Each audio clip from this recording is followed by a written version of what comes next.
Thanks everybody for the patience with the delayed start from our dome tour.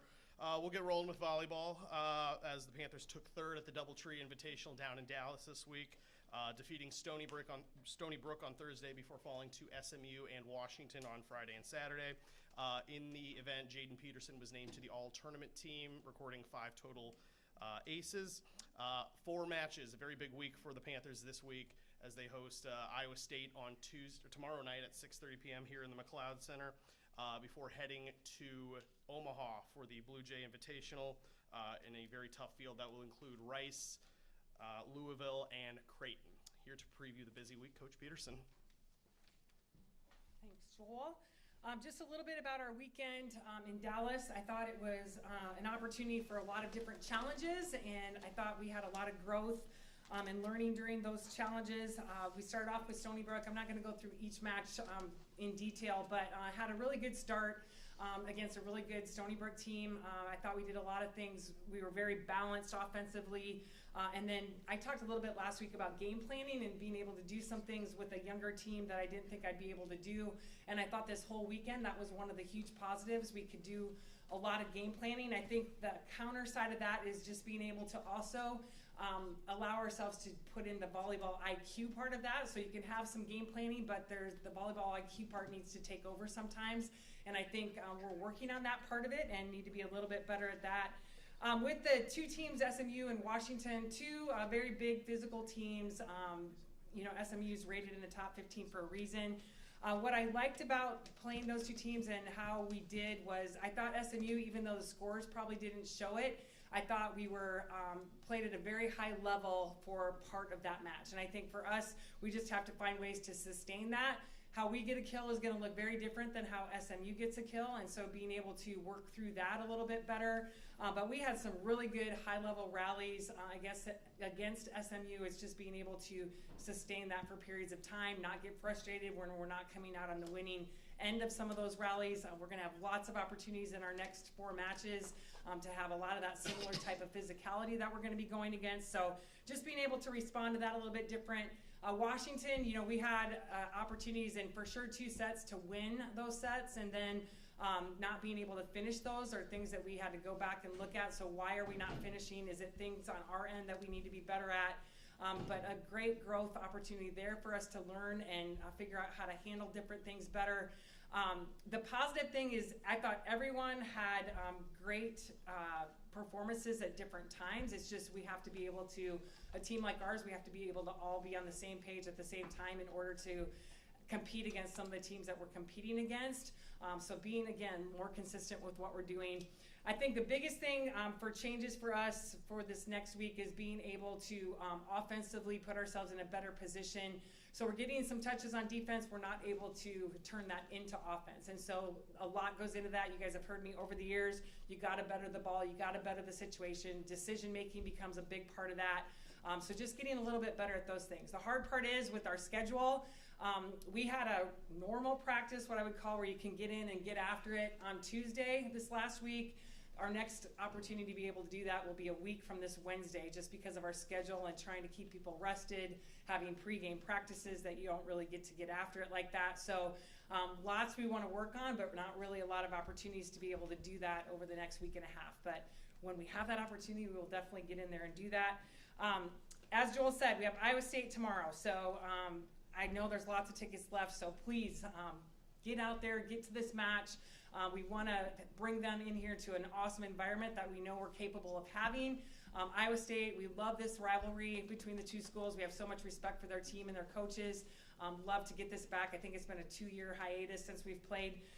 So looking forward to that. Iowa State is 5-0, a very good team. They have not dropped a set. They're hitting over 400, which is a crazy stat.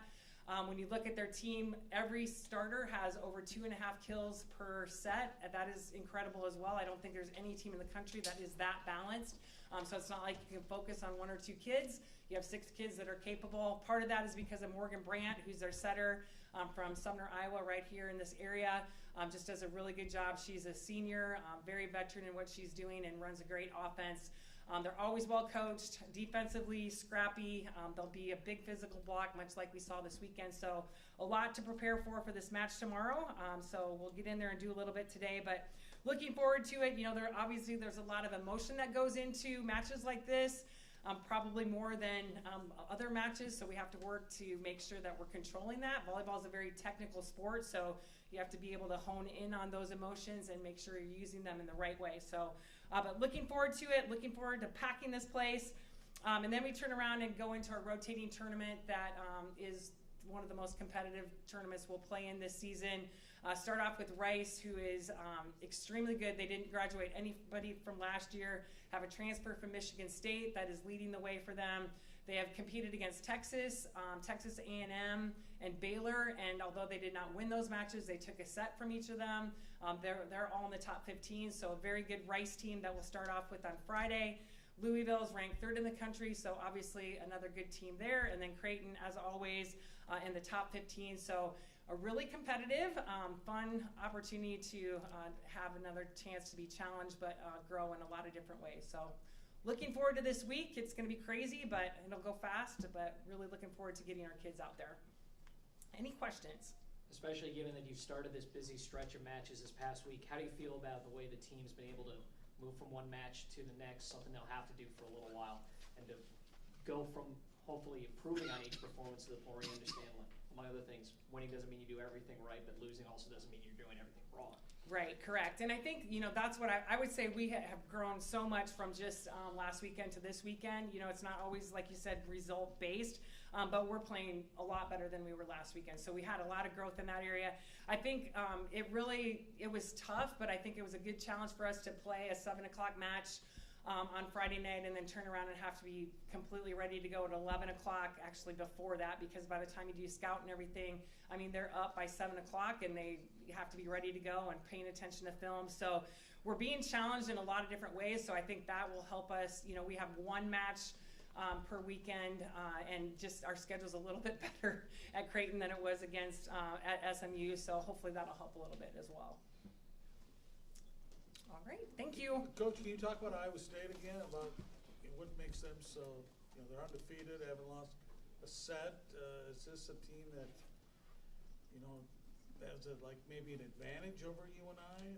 I mean, I think advantage when you look at teams on paper, yes. I mean, we don't go by that for sure, but yeah, they're just we saw them in the spring, and I think they had 3 of their starters out in the spring, and they were still really good and really physical. So, but what I think is the most difficult about them, they've always been known for their defense and how scrappy they are, big physical block. But I think with Morgan there, and then some of the pieces that they've been able to get over the years, their balance on the offense is what probably is going to be the toughest. And also statistically, one of the best passing teams in the country.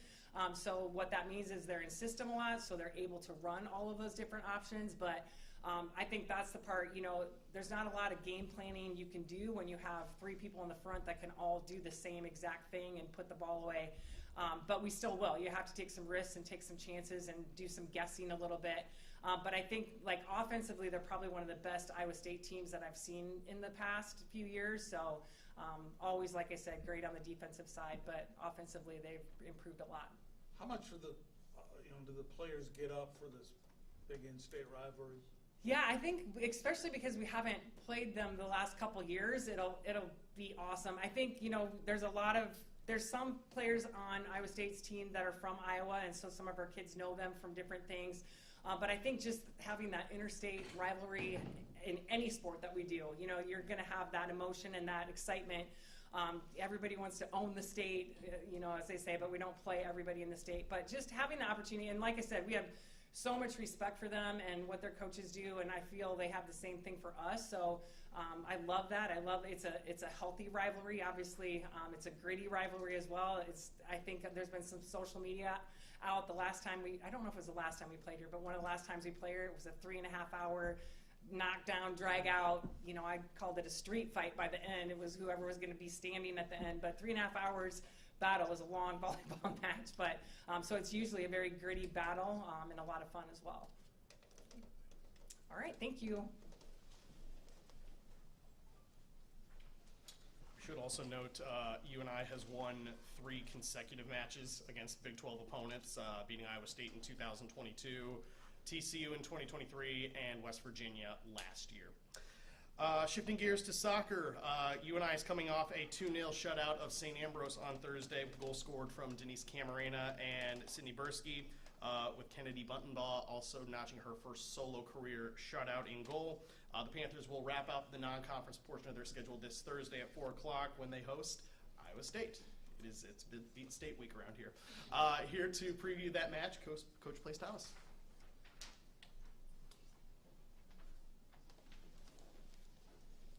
Hello, everybody. Looking forward to a great week of Panther athletics with volleyball being home tomorrow, playing Iowa State, soccer home on Thursday, football home this weekend. It's a great week to be a Panther, and we're super excited for all of those events. 2-0 win for us against St. Ambrose last Thursday gives us a full week to prepare for Iowa State this Thursday. A little bit about St. Ambrose for us last weekend. It was 0-0 at half, made a few adjustments into the second half. We had 10 shots in the first half and then making 14 shots in the second half for 24 shots of the day, finishing 2 of those in the second half. Saw a lot of great things as a collective unit. Our defense played one of their best games. St. Ambrose was a really good test for us, good competition, but we did outshoot them by a fairly drastic margin, so it was good to see a couple of those land in our direction. Leading into Thursday, we've got a big match with Iowa State. In-state rivalries, we love to see those. Even better that we have it here at home to use that advantage for us. We're looking forward to a really enthusiastic crowd. We're having a youth soccer appreciation night, so we're inviting local area youth soccer players to join us for our starting lineup. They can be a part of the high five line and just really kind of generate some excitement around that game, especially with a lot of fans being in this area. Really excited for the week. I said great week for our Panther athletics, and with that, I'd be happy to take any questions. This will basically be like the inverse of volleyball with its schedule, but since Iowa State's the only real outside competition you have in like a 2-week window, does this feel like a good time for this team, both before and after Iowa State, to really hone in on some things in practice and get better as a team there? Yes, absolutely. We're going to have a full week between St. Ambrose and when we play Iowa State on Thursday, so we're going to be prepped and ready to go. We're going to be feeling fresh. We had a couple of hard practices this weekend. Our off day is today, so we really got after it this weekend, both mentally and physically, to kind of get us prepared for that match. And then also this outside competition of Iowa State. They're going to be a great team. It'll be great for us to do that leading into our conference play the week after that. So we're going to feel prepped, ready to go, but also have enough refreshment as well. Thank you.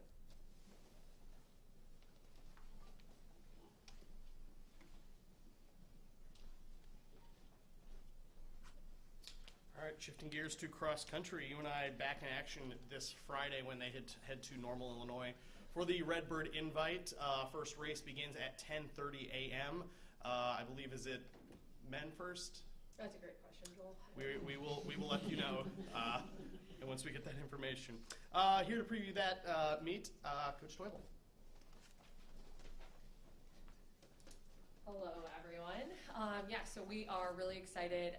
Cross country is one of those fun sports where week on, week off. So last week was pretty boring. We're really excited to get back out there on the course. But we were able to put in a really great work week last week. Usually, coming off of the first race, you got people coming off of some things. Everyone was able to get recovered, and we were able to get into really quality sessions last week, which we were excited about. Had awesome weather for it too, which was just really lucky. This week it does look like the temps start to climb again, so fall has decided that it's going to wait a little bit longer. So we're looking at like 80 degrees for race time on Friday, which, it is what it is, but we're really excited to just see some conference competition with Illinois State there, and I believe Southern Illinois is supposed to be there as well. So for this competition, the women are running a 6K and the men an 8K, so we'll have 6 freshmen competing in those distances for the first time. It'll be great to see them run the full race distance, see what they can do there, and then also just kind of figure out what our spread's going to look like in the 6K and the 8K, so that we can kind of hone in on that for our next competition at Mizzou.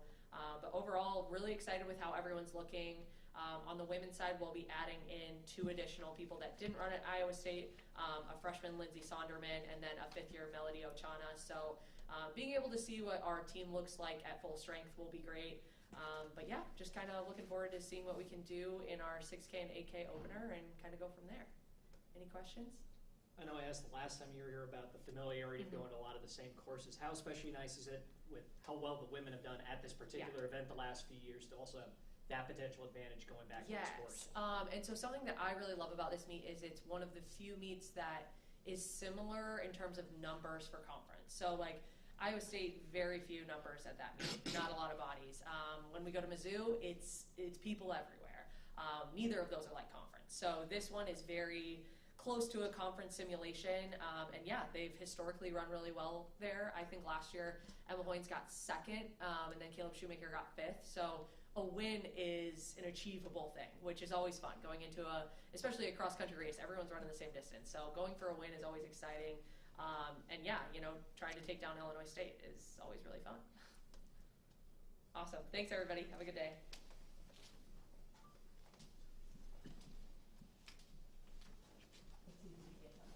All right, wrapping things up with UNI football. The Panthers fell for the first time this season in a 31-7 loss at Wyoming. One important note from that matchup, redshirt senior running back Bill Jackson recorded his 1,000th rushing yard of his career, matching his UNI rushing yards and his Tulsa rushing yards. He actually recorded his first rushing yard at Wyoming as a member of the Golden Hurricane. Panthers return home to face Eastern Washington this weekend for Family Weekend. That is a 4 p.m. kickoff inside the Unidome. With that, here's Coach Stepsis. All right, that was a fun 8-month stretch of being undefeated. So that's now gone, and sometimes it takes a loss to make you appreciate what you had, and then find a great path moving forward. And I do want to give a lot of credit to Wyoming. It's a good ball club. Defensively. They threw a shutout the week before. They've got great cover guys. They play really good team defense, and I thought offensively they did a great job executing. So disappointed on the outcome. I thought matchup-wise, didn't feel like there wasn't any big drop-offs. Didn't feel like we were outmatched really at any position. Disappointed that the outcome wasn't what we wanted it to be. But just like I told the team after the game, it's never about the outcome. It never has been. We know it's important to win. We want to win everything. And again, it's okay to feel sad or frustrated or disappointed when you don't win. But it's about the response. It's about us. It's about being our best from start to finish for 60 minutes. And looking back at the pictures and evaluating all three phases, I do believe that we played hard for 60 minutes. I didn't see one guy quit.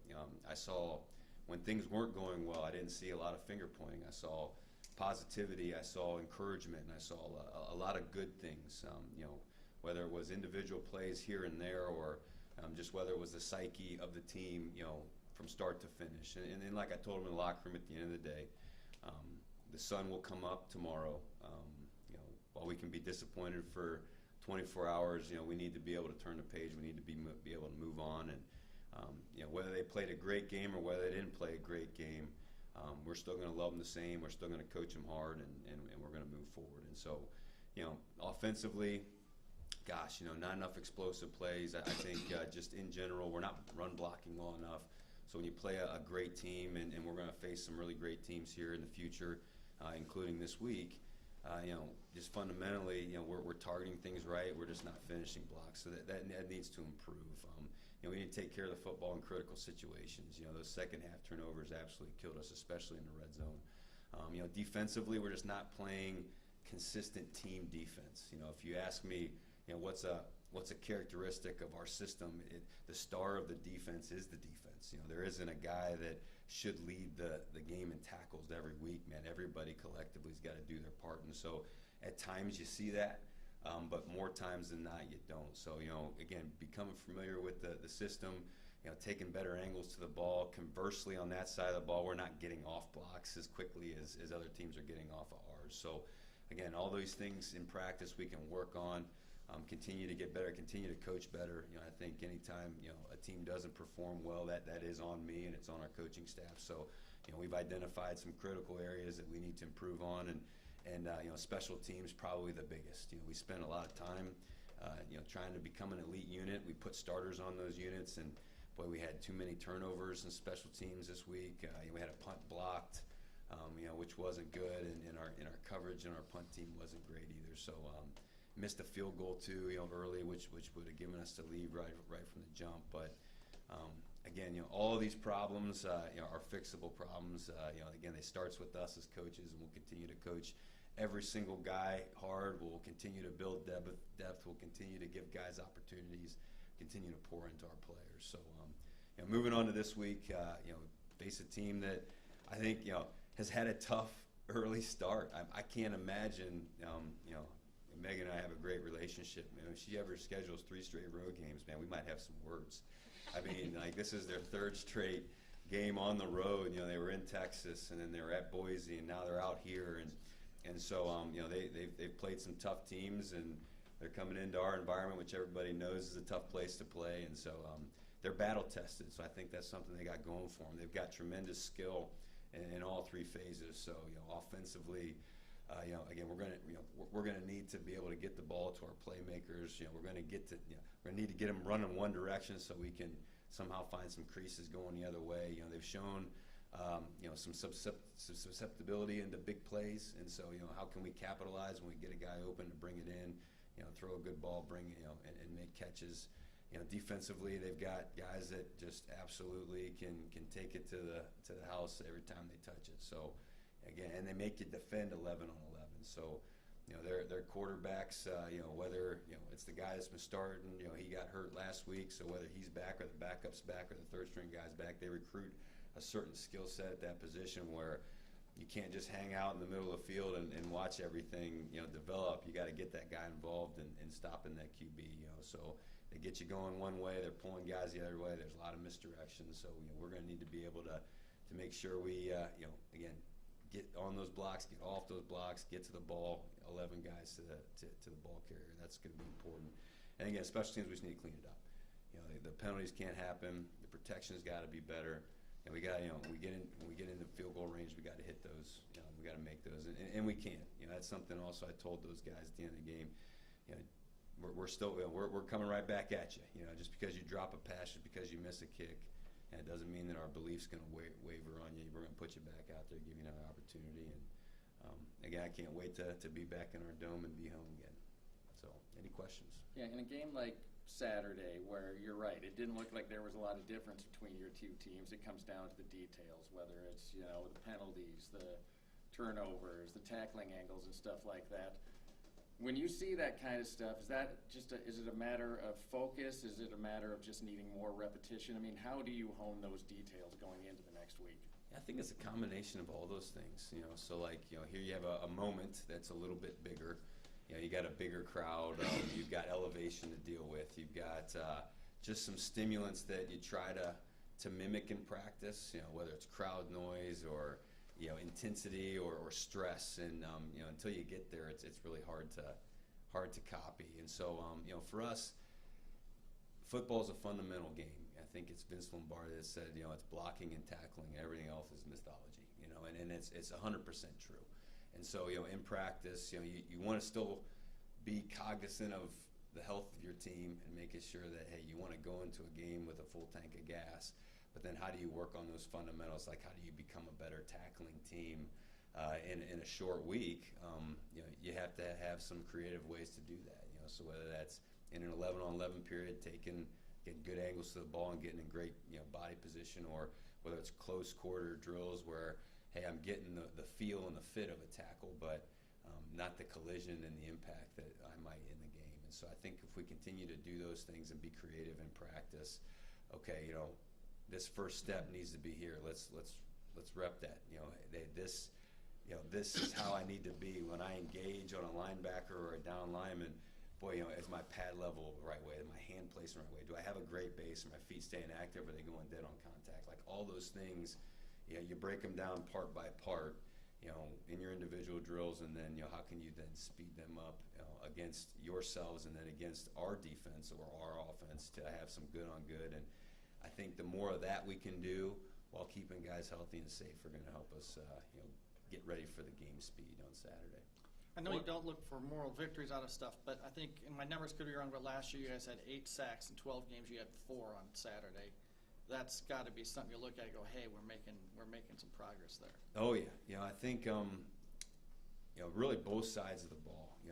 Definitely protecting the passer. I would say that's one of the areas that I'm pleased with on offense. That team had some guys that could rush, and really the 2 sacks that we gave up were both assignment busts, which again, that's on coaching. But then, at the same time, we repped these looks, and it wasn't something different that they'd never shown us before. It was just a guy's eyes are wrong or his count was wrong or whatever it may be. And so that's been promising. But then I love the jump that we made in tackles for loss on defense from last week to this week. All of a sudden we're in the backfield, we're making plays. The hit by J-Mark coming off the edge in the third quarter, man. That could have been a massive momentum swing if we could have capitalized, on that short field on offense. But then to win games like that was again a message to the team, on Sunday, was there's got to have it plays in every game, and that was a got to have it moment, to where we make this amazing play. A big hit is always a massive momentum changer. But then what do you do with that? If we stick it in the end zone, 10-point game going in the fourth quarter, I call it Puckerville, and usually the team that is the favorite, gets tight and puckers up a little bit, and I think that's probably what would have happened in that scenario, after a physical play like that and a 7-point swing. But too many gotta have it plays that we didn't make, So I think in the second half, I think there was 3 dropped passes on third downs that would have kept the drive going, which would have kept our defense off the field, and you never know. What are the characteristics of playing good team defense within your scheme? Oh, yeah. So a very easy thing to look at is the stat line. So if all of a sudden the top tackler is getting maybe 4 or 5 tackles, and then every single guy is like 5, 5, 4, 4. I mean, nobody's making all the tackles. Nobody's having, our leading tackler was a safety this week. Okay, well, what's that tell you? That means that first and second level, their running backs are getting through, receivers are getting through, we're breaking tackles, and so the last guy has to make them. And good team defense is across the board. There is nobody that's going to stand out. As a coaching staff, it's hard for us to identify who the player of the game was on defense because they all played their part. And I think too, if you really know football and you kind of nerd out on it like all of us coaches do, when you see teams sacrifice themselves so his teammate can make a play, that's huge. So if it's a defensive lineman where, hey, I got to own this gap. Like, my job is I'm going to own this A gap, and then all of a sudden you see him pop his gap to try to make a play, and the ball goes where he was. Like, that's not good team defense. Or my job is I got to shuffle squeeze down the line of scrimmage. I got to take on this blocker, but then I got to try to not only take him on, but then try to create a pile. If I dance around that block and create a crease, and that's where the ball goes, that's not team defense. So you can really dial into it and watch every single play and how our guys taking on blocks. How our guys taking a shot on a ball. Is he taking it with the right leverage, or is he taking it with the wrong leverage? All those things play into a factor. But then, man, when there's not a big stat line, guy getting 20-some tackles, that's a good indicator too. Are you concerned about the inconsistent play at quarterback after 2 games? I don't know about concern. A cool stat was he only had 1 incompletion in the first half. So that was good. And again, those drops, man. If we do bring those in, his stat line looks a little different. I would say just the decision-making in general on the 2 interceptions that he threw were kind of uncharacteristic of what he's shown up to this point. But I think when you have a gifted arm, you tend to take chances. I'm a John Elway, Brett Favre, growing up, those were the guys. And when you watch old documentaries of those 2 guys, you see stories of like, why'd you make that throw? Well, because I can. And so, sometimes you like that mentality where, hey, I've got an arm, I've got belief in my receivers are going to bring it in. I'm going to rear back, I'm going to cut one loose. It's just, in those 2 situations, the first one ended up being like a punt, and they had that concept covered pretty well, so that one wasn't as bad. But the red zone one, man, it's my guys or nobody's, and that's not the place to take chances. And in that situation, it probably was best for him to go somewhere else with the ball, a favorable matchup, because they did have our 2 slot routes doubled, and so he needed to move on or evaluate pre-snap that those were going to be locked down. I know on Monday after games you like to have like a single page of injury report. I'm guessing there, just by watching it, it was a little thicker today. You believe it or not, no. It was we were okay. I don't know if the altitude. Sometimes guys were just like a little bit more spent. Everything that we've learned up to this point. We have one guy that we think is that got hurt, Titus Cram. He's going to be out. I think for a little bit longer than we'd hoped. But everything else was a football kind of byproduct where I'm a little banged up, I'm a little bruised. Is it going to keep me from playing on Saturday? Probably not. And again, how we have the week structured, there's maximum recovery time Sunday, Monday, even into Tuesday. And so as long as we're doing the right things as an organization and players individually as a team, those guys are going to be fine. Titus Cram would have been your spare. He would have been our spare. So who's your next spare? You saw him. So Christian Collins, true freshman running back. I do a little research on him and try to figure out one of the all-time best running backs in the history of Wisconsin high school football, and his name is on there. And so, he's, for a freshman, would love to be able to keep him on the shelf, and maybe, maybe we still will. We'll see kind of how, guys come back and what that looks like. But, he was our leading rusher last week, which, isn't really saying much because we didn't run the ball worth a lick, but he does a nice job of running downhill, and then he has got great contact balance.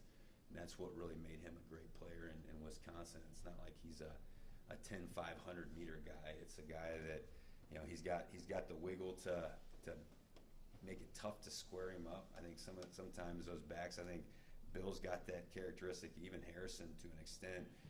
It's just hard to get good hits on those guys because they have a little bit of shake at right when they get on somebody's toes. But again, when someone does hit you, for you to be able to run with good pad level and have good balance and body control, all 3 of those guys have it.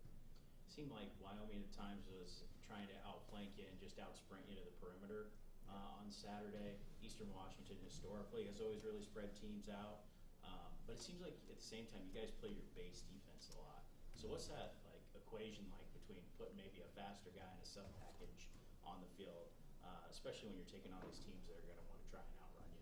Yeah, I think you have to match personnel with personnel, and that's one thing that we're going to continue to do more as we get more information on who we have. So that. You always think, and I think 26 years now, going to 27. You think you know what you have coming out of spring ball, and then you get some more. Like, okay, I'm verifying this is what we think we have in training camp, but until you actually play, and then you play somebody that's every bit as good as you or better, you don't really know. And so for us, going against Wyoming, they had some great perimeter speed. I was pleased. They had a receiver that had a huge game against Akron that he only had a handful of catches. He'd have a touchdown there late, but how can we find our best 11 against their best 11, and then if they're changing a guy out, who do we need to change out? So do we need to get big? Do we need to get fast? How does our alignments affect our fits? And I think to become familiar with our system, that's on us as coaches to continue to make it likable and learnable. But then our players too, the more reps they get, running our calls against different looks is important. And Eastern Washington, like their attack presents a lot of challenges because again they make you play 11 on 11.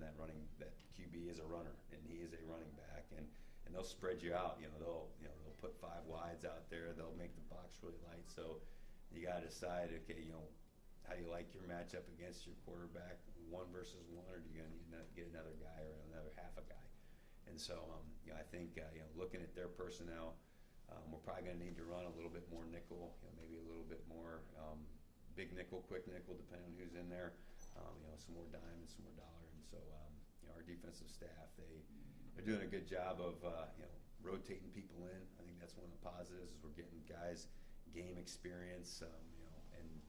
We've stayed, knock on wood. I mean, there's that side of the ball is staying pretty intact, and we need to continue to do that. I know you saw Eastern Washington last year. How are they similar? How are they different? They look almost identical. They've got the same schemes. Same on really all three phases. Defensively, they're going to be a big quarters team. And so when you face quarters teams, the tough part is they're going to be able to add extra guys to the run game in a hurry. The tough part about quarters is the coverage part at times. So if you're not elite in the back end, you're on your own a lot. So whether that's a safety that the guy that I'm in charge of, he's blocking runs, so I'm going to get in the run fit because that's part of my responsibility. Leaves the corner kind of by himself to cover the entire field, and so they're running those same schemes, but then again they have the same athletes that can do it. And then offensively, the quarterback is a running threat, and they do a nice job with some of the traditional quarterback run stuff like zone read, but then we call it bash here, where it's a blocking scheme up front, but then it's wide jet sweep type of action going the other way. And so can we play with great leverage and great speed on the jet sweep side, and can we play with great gap integrity on the run side? So being able to make sure that we cover down, we get hats on hats with, again, the right leverage. And then thing we struggle with in Wyoming is we could not separate from blocks like they could. I mean, we'd hit them on offense, and they just kind of ricochet off of us into a tackle where, their guys would get it attached to us, they'd grab us, and we didn't have enough force initially to create separation, and then we didn't have enough violence on our escape to get off and make a play. So can we improve in those areas, fundamentals? That's going to be really important against them.